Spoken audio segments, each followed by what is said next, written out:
T20 का घमंड हुआ चकनाचूर। 27 साल में जो नहीं हुआ था वो अब हो गया। रोहित के नाम दर्ज हुआ सबसे बड़ा कलंक। चाह कर भी नहीं भूल पाएंगे रोहित को सता रहा था जिसका डर वही हुआ।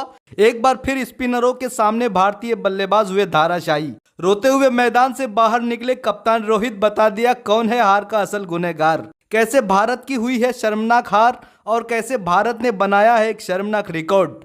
जानेंगे सब कुछ इस वीडियो में। इस वीडियो को अंत तक देखिए। दोस्तों, पिछले 2 दिनों से भारतीय क्रिकेट फैंस को जिसका डर सता रहा था वही हुआ। एक बार फिर भारतीय बल्लेबाज श्रीलंका स्पिनरों के सामने धाराशायी हो गए। एक बार फिर भारत को श्रीलंका के सामने शर्मनाक हार झेलनी पड़ी। तीसरे वनडे मैच में वो हो गया जिसकी किसी ने उम्मीद नहीं की थी।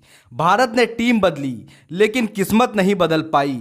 एक बार फिर भारत को हार झेलनी पड़ी। तीसरे वनडे मैच में श्रीलंका ने भारत को 110 रनों से हरा दिया है और सीरीज को अपने नाम कर लिया है। और इसके साथ ही भारतीय कप्तान रोहित शर्मा के नाम एक ऐसा शर्मनाक रिकॉर्ड दर्ज हो गया है जिसको कप्तान रोहित शर्मा कभी याद नहीं करना चाहेंगे।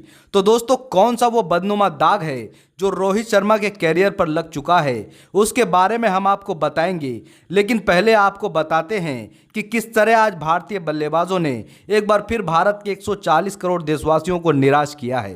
दोस्तों, हर बार की तरह इस बार भी श्रीलंका के कप्तान ने टॉस जीतकर पहले बल्लेबाजी करने का फैसला किया और श्रीलंका के दोनों ओपनर्स ने इस फैसले को सही साबित भी किया।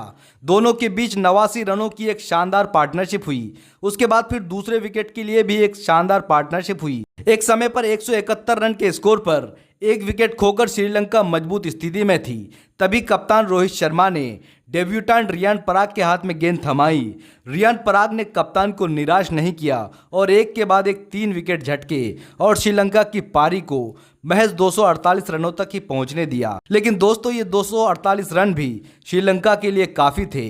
अंततः यह सही साबित हुआ। श्रीलंका के स्पिनरों ने अपना जलवा दिखाना शुरू किया। हर बार की तरह इस बार भी कप्तान रोहित शर्मा ने भारत को धुआंधार शुरुआत दिलाई और श्रीलंका के सबसे प्रमुख गेंदबाज महेश तीक्ष्णा की जमकर धुनाई की। लेकिन वेलालागे ने आकर रोहित की गाड़ी को विराम लगा दिया और मानो भारत के हाथ से मैच छीन ही लिया। रोहित के बाद विराट, फिर ऋषभ पंत और उसके बाद श्रेयस अय्यर एक के बाद एक धुरंधर आते गए और आउट होकर पवेलियन लौट गए।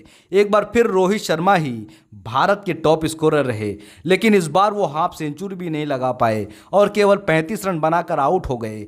भारत की पूरी टीम महज 138 रन पर ऑल आउट हो गई और भारत 110 रनों से मैच हार गई और सीरीज भी 2-0 से हार गई। दोस्तों, पिछले 27 साल में पहली बार भारतीय टीम श्रीलंका से कोई ओडीआई सीरीज हारी है और इस बार यह हार का कलंक कप्तान रोहित शर्मा के नाम दर्ज हो गया है। रोहित शर्मा जो कि भारत के सबसे सफल कप्तानों में गिने जाते हैं, लेकिन ये हार अब रोहित का पीछा कभी नहीं छोड़ने वाली है। नहीं चाहकर भी रोहित इसको भुला नहीं पाएंगे। पिछली बार जब भारत श्रीलंका से ओडीआई सीरीज हारी थी, उस वक्त सचिन तेंदुलकर भारत के कप्तान थे और अब रोहित शर्मा कप्तान हैं। दोनों ही भले ही बल्लेबाजी में चैंपियन हों, लेकिन कप्तानी में अब दोनों के नाम कभी न मिटने वाला एक शर्मनाक रिकॉर्ड दर्ज हो चुका है। तो दोस्तों, आपको क्या लगता है कि भारत की इस हार के जिम्मेदार कौन हैं? कमेंट करके ज़रूर बताएं। इस वीडियो को अगर यूट्यूब पर देख रहे हैं तो चैनल को सब्सक्राइब ज़रूर कर लें।